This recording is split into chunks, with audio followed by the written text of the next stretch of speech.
Vijayawada Janasena party కార్యాలయంలో ఆశావాహుల దరఖాస్తుల స్వీకరణ ప్రక్రియ కొనసాగుతుంది. 2019 ఎన్నికల్లో జనసేన తరపున పోటీ చేసేందుకు చాలా మంది ఆసక్తి చూపిస్తున్నారు. దీంతో జనసేన పార్టీ కార్యాలయం సందడిగా మారింది. ఇదే అంశానికి సంబంధించి మరిన్ని అప్డేట్స్ విజయవాడ కార్యాలయం నుంచి మా ప్రతినిధి శ్రీనివాస్ లైవ్ లో అందిస్తారు. శ్రీనివాస్, రానున్న ఎన్నికల్లో అసెంబ్లీ పార్లమెంటు స్థానాలకు పోటీ చేసే అభ్యర్థుల ఎంపిక కోసం జనసేన పార్టీ అధినేత పవన్ కళ్యాణ్ విజయవాడ జనసేన పార్టీ కార్యాలయంలో దరఖాస్తుల స్వీకరణకు ఒక స్క్రీనింగ్ కమిటీ నియమించడం జరిగింది. ఆ స్క్రీనింగ్ కమిటీ ఆధ్వర్యంలో విజయవాడలో దరఖాస్తుల స్వీకరణ కార్యక్రమం 10 రోజుల నుంచి కొనసాగుతూనే ఉంది. ఈ నెల 12వ తారీఖు నుంచి ప్రారంభమైనటువంటి ఈ దరఖాస్తుల స్వీకరణ 25వ తేదీతో ముగియనున్నది. ఇప్పటి వరకు సుమారు 1600 మంది జనసేన పార్టీ తరఫున పోటీకి మేము సిద్ధంగా ఉన్నాం. జనసేన పార్టీ అధినేత పవన్ కళ్యాణ్ మాకు అవకాశం కల్పిస్తే కనుక రానున్న ఎన్నికల్లో తాము పోటీ చేస్తామని చెప్పేసి కూడా దరఖాస్తులు వాళ్ళ బయోడేటాలను కూడా ఏదైతే స్క్రీనింగ్ కమిటీ ఉందో ఆ కమిటీకి ఇవ్వడం జరిగింది.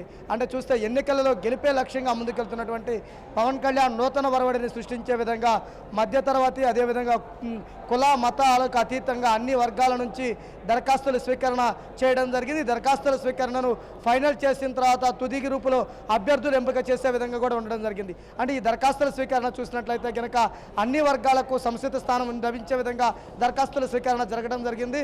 ముఖ్యంగా చూస్తే కనుక ప్రభుత్వ ఉద్యోగులుగా ఉన్నటువంటి వారు కూడా సుమారు 40 మంది దరఖాస్తులు ఇవ్వటము, అదేవిధంగా వైద్య వృత్తిలో ఉన్నటువంటి డాక్టర్లు ఒక 60 మంది, సాఫ్ట్వేర్ ఇంజనీర్లే కాకుండా వివిధ రంగాలలో పనిచేస్తున్న వారందరూ, న్యాయవాదులతో సహా అందరూ కూడా అన్ని రకాల వర్గాల వారు కూడా మొత్తం జనసేన పార్టీ తరఫున జనసేన పార్టీ అధినేత పవన్ కళ్యాణ్ అవకాశం కల్పిస్తే తాము ఎన్నికలకు సిద్ధంగా ఉన్నాం, తాము ఎన్నికల్లో పోటీ చేస్తామనే విధంగా కూడా వాళ్ళందరూ తమ బయోడేటాలను స్క్రీనింగ్ కమిటీకి ఇవ్వటము, స్క్రీనింగ్ కమిటీ ద్వారా కూడా వారికి సంబంధించినటువంటి వివరాలు నమోదు చేసుకోవడం జరిగింది.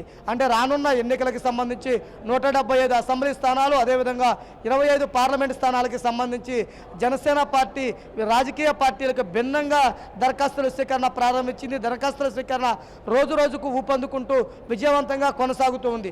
అంటే మొదటి రోజు కొంచెం స్వల్పంగా ప్రారంభమైనటువంటి ఈ దరఖాస్తుల స్వీకరణ చూస్తే కనుక రోజు రోజుకు గణనీయంగా పెరుగుతూ పోవడం జరిగింది.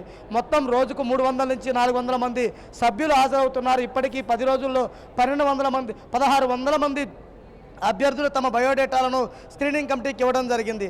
అంటే ఇళ్లలో మహిళలు పురుషులే కాకుండా చూస్తే వికలాంగులతో పాటు థర్డ్ జెండర్ కూడా ఉన్నటువంటి ఉండటం జరిగింది. అంటే ఇప్పటివరకు చూసినట్లయితే కనుక కోట్లాది రూపాయల డబ్బు, అదేవిధంగా వంశపారంపర్య రాజకీయాలు, అదేవిధంగా వీరికి సంబంధించి హై ఇన్ఫ్లేషన్స్ ఉన్న వారికి ఇక్కడ చూస్తే కనుక రాజకీయ పార్టీల్లో ఎమ్మెల్యే సీట్లు కన్ఫర్మ్ అవుతున్నటువంటి పరిస్థితుల్లో పవన్ కళ్యాణ్ ఒక నూతన ఒరవడ తీసుకొచ్చే విధంగా మార్పే లక్ష్యంగా వచ్చినటువంటి పార్టీ జనసేన పార్టీ. ఈ పార్టీలో ప్రతి ఒక్కరి నుంచి ఆహ్వానించడం జరిగింది. ప్రతి ఒక్క కార్యకర్త కూడా జనసేన పార్టీ తరఫున పోటీ చేయాలనుకునే వాళ్ళు కూడా ప్రతి ఒక్కరు తమ బయోడేటాలను స్క్రీనింగ్ కమిటీ ముందు ఇచ్చి వారికి సంబంధించిన వివరాలు నమోదు చేసుకోవడం జరిగింది. అయితే ప్రస్తుతం మనతో కొంతమంది ఇక్కడ అభ్యర్థులు అదేవిధంగా స్క్రీనింగ్ కమిటీ ముందు హాజరైన వారు ఉన్నారు. వారిని అడిగి ఒకసారి ఎలా ఫీల్ అవుతున్నారో తెలుస్తున్నాం. మేడం చెప్పండి, ఇక్కడ ఏదైతే జనసేన పార్టీ విభిన్న రాజకీయ పార్టీలకి భిన్నంగా ఒక ఏదైతే ఎన్నికలకు పోటీ చేయాలనుకునే వారికి దరఖాస్తు ఆహ్వానించడము, బయోడేటాలు నమోదు చేసుకున్నారు కదా, మీరు ఎలా ఫీల్ అవుతున్నారు? ప్రతి సామాన్యుడికి అవకాశం ఇచ్చినందుకు పవన్ కళ్యాణ్ గారికి కృతజ్ఞతలు తెలియజేసుకున్నాను. నేను ఒక సాధారణ మహిళని, నాకు కూడా ఈ అవకాశం ఇచ్చినందుకు పవన్ కళ్యాణ్ గారికి చాలా చాలా కృతజ్ఞతలు తెలియజేసుకుంటున్నాను. ఏలూరు ప్రజలకి మంచి చేయాలని ఒక మంచి ఆలోచనతో మంచి నాయకుడు వచ్చాడు, ప్రజల సమస్యలు పరిష్కరించడానికి ఆ నాయకుడికి తోడంటూ ఉండాలి అని చెప్పేసి ఒక అడుగు ముందు నేను వేయడం జరిగింది. అంటే రాజకీయ పార్టీలన్నీ కోట్లాది రూపాయల డబ్బున్న వారికే టికెట్లు ఇస్తున్నారు కదా, జనసేన పార్టీ ఇలా ఆహ్వానించడం మీరు ఎలా ఫీల్ అవుతున్నారు? ఇప్పటి వరకు రాజకీయ పార్టీలు ప్రజలకి ఏమీ చేయలేదు. ఈయన ప్రజలకి సేవ చేస్తారని ఒక నమ్మకంతో ప్రజలకి చూపించారు కూడా, నేను చేస్తాను అని చెప్పేసి. అలాంటి నాయకుడు వెనక నడవడానికి ఎంతో ఉత్సాహంతో నేను ఈరోజు ముందుకు రావడం జరిగింది. మీరు చెప్పండి, మీరు ఎక్కడి నుంచి వచ్చారు, మీరు ఏ ప్రాంతం నుంచి వచ్చారు, మీరు ఏమైనా అప్లై చేశారా, మీ బయోడేటా ఇచ్చారా? మేము అనంతపూర్ డిస్టిక్ హిందూపూర్ నుంచి వచ్చామండి.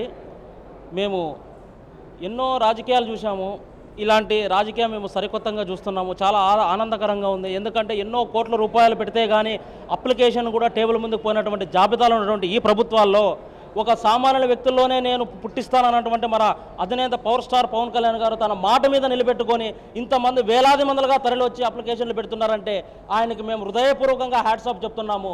ఇది డబ్బుతో ముడిపడేది కాదు, సామాన్య ప్రజలతోనే సాధ్యమని మేము సభాపూర్వకంగా చెప్పుకుంటున్నాము. అదేవిధంగా అనంతపురం జిల్లా నుంచి ఆయన పోటీ చేస్తున్నట్టున్నాడు. అఖండమైన మెజార్టీతో మేము ఆయన్ని గెలిపించుకోగలుగుతామని హృదయపూర్వకంగా కోరుకుంటున్నాం సార్. ఇక్కడ యువతులు అదేవిధంగా యువకులు కూడా రావటం జరిగింది. వీరందరూ కూడా తమ నియోజకవర్గాలకు సంబంధించి తమకు అవకాశం ఇస్తే గనక తప్పనిసరిగా ఎన్నికల్లో పోటీ చేస్తాం, విజయం సాధిస్తామని చెబుతున్నారు. మేడం చెప్పండి, మీరు ఎక్కడి నుంచి వచ్చారు, మీరు ఏ ప్రాంతానికి అప్లై చేస్తున్నారు? నేను భీమవరం నగరం నుంచి వచ్చానండి. నేను భీమవరం ఉండి కాన్స్టిట్యున్సీకి అప్లికేషన్ పెట్టుకోవడం జరిగింది. జనసేన పార్టీ తరఫున ఇలా అప్లై చేయడానికి మీరు ఎలా ఫీల్ అవుతున్నారు? మీరు గృహిణిగా ఉన్నవారు ఇలా రావటం వల్ల ఎలా ఫీల్ అవుతున్నారు? చాలా ఆనందంగా ఫీల్ అవుతున్నామండి. రాజకీయం అంటే కొంతమంది మాత్రమే అది సాధ్యపడుతుంది, కొంత డబ్బున్న వాళ్ళకే రాజకీయం అని చెప్పి ఈ సొసైటీలో ఈరోజు మాకు ఇచ్చిన అవకాశాన్ని బట్టి మేము చాలా ఆనందపడుతున్నాం. రావటం రాకపోవటం మా ఉత్సాహాన్ని ఏమాత్రం కూడా తగ్గించవు. ఎందుకంటే ఉన్న పదవులు లేకపోయినప్పటికీ కూడా చివరి వరకు మా తుది శ్వాస విడిచే వరకు కూడా మేము జనసేనలో ఉంటాం, అది ఖచ్చితం. కానీ మాకు ఇచ్చిన అవకాశాన్ని, పిలుపుని మేము సద్వినియోగం చేసుకుంటాం. అది మిగతాదంతా మా నాయకుడి చేతిలో ఉంటుంది. జనసేన పార్టీ అధినేత పవన్ కళ్యాణ్ మాకు ఇచ్చిన అవకాశాన్ని మేమందరూ సద్వినియోగం చేసుకుంటాం. సామాన్య కుటుంబం నుంచి వచ్చిన వారికి మేము ఎన్నికల్లోనూ అదేవిధంగా రాజకీయాల్లో రాణించడానికి మాకు ఒక వేదిక జనసేన పార్టీ. ఈ వేదిక ద్వారా మేమందరం కూడా తమకున్నటువంటి అవకాశాలను నిరూపించుకోవడానికి సిద్ధంగా ఉన్నామని కూడా వాళ్ళు ముక్త ఖండంతో చెబుతున్నారు. రాష్ట్రంలో వివిధ రాజకీయ పార్టీలన్నిటికీ భిన్నంగా జనసేన పార్టీ ఈ దరఖాస్తుల ఆహ్వానం పలకటము, అదేవిధంగా 1600 మంది అభ్యర్థులు ఇక్కడికి వచ్చి వారి బయోడేటాలను అందజేయటమే కాకుండా వారు ఏ ప్రాంతాల్లో పోటీ చేయాలనుకుంటున్నారు, ఏ ప్రాంతం నుంచి వచ్చామని కూడా క్లియర్గా రాయటం జరిగింది. అంటే చూస్తే ఒక్కొక్క నియోజకవర్గానికి సంబంధించి ప్రతి ఒక్కరూ ఎక్కువ సంఖ్యలో పోటీ పడే అవకాశం ఉండడం జరుగుతుంది. కాబట్టి ఈ స్క్రీనింగ్ కమిటీ పూర్తి స్థాయి సిద్ధం చేసిన తర్వాత తుది నిర్ణయం పవన్ కళ్యాణ్ తీసుకుంటారని కూడా వీడు ప్రకటించడం జరిగింది. అంటే జనసేన పార్టీకి సంబంధించి చూస్తే కనుక ప్రతిరోజు నిత్యం వందల సంఖ్యలో దరఖాస్తులు ఆహ్వానించడమే కాకుండా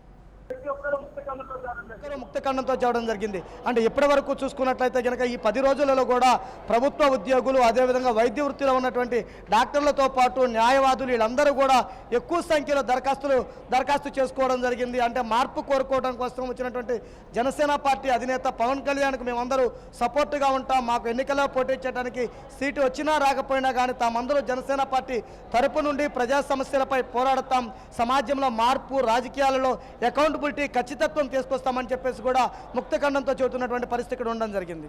right, thank you Srinivas. For more updates, please subscribe 99 TV Telugu.